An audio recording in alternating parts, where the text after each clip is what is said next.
हरियाणा की हर अपडेट के लिए बेल आइकन दबाएं और सब्सक्राइब करें STV हरियाणा न्यूज।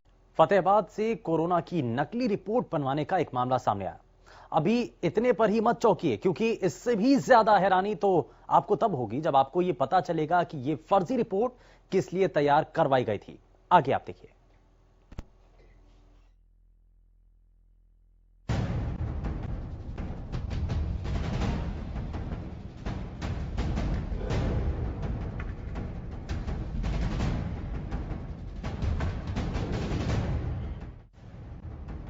पूरी दुनिया कोरोना महामारी से अभी भी जंग लड़ रही है। देश में कोरोना की वैक्सीन तो आ गई, लेकिन अभी वैक्सीनेशन का अभियान जारी है। ऐसे में बार बार यही अपील की जा रही है कि सभी के वैक्सीनेशन पूरा होने तक कोविड नियमों का पालन करें, सोशल डिस्टेंसिंग बनाए रखें, हाथों को अच्छे से धोएं और घर से निकलते वक्त मास्क जरूर लगाएं। कोरोना के आंकड़ों में गिरावट आने लगी थी, लेकिन एक बार फिर से कोरोना के केसों में बढ़ोतरी होने लगी और इसकी वजह है कोरोना के गिरते आंकड़ों के बाद लोगों का कोरोना को लेकर बेपरवाह हो जाना। लोगों ने सोशल डिस्टेंसिंग की धज्जियां उड़ानी शुरू कर दी, मास्क पहनना बंद कर दिया, हाथों को धोना और सैनिटाइज करना कम कर दिया।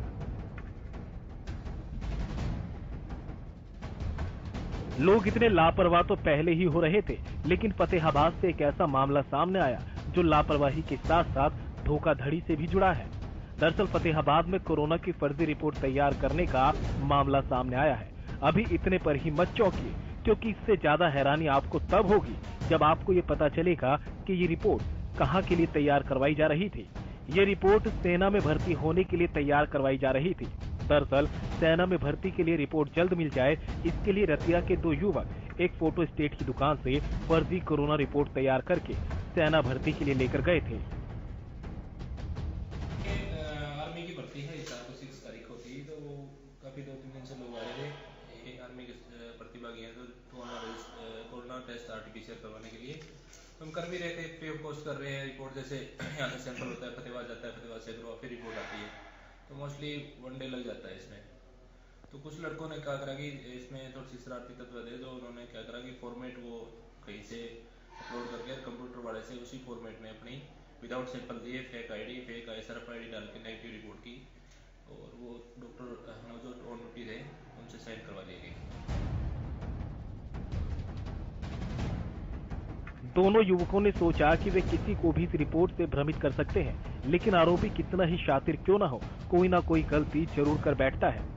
और इस मामले में भी ऐसा ही हुआ।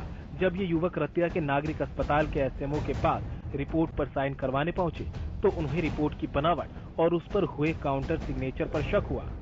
जब जांच की गई तो शक पर मोहर लग गई और साफ हो गया कि ये रिपोर्ट फर्जी है।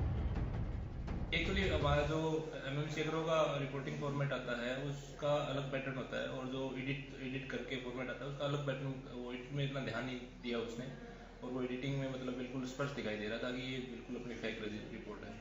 और हमारे जो रिपोर्ट तैयार करता है उसके भी फेक रजिस्टर साइन उन्होंने कर रखे थे, तो साइन से भी हमने पकड़ लिया और फॉर्मेट देख के ही पता चल रहा था कि बिल्कुल ये तो फेक है। तो अभी उसके खिलाफ शिकायत दे दी गई है? हाँ, शिकायत दे दी गई, कंप्लेन कर दी गई है।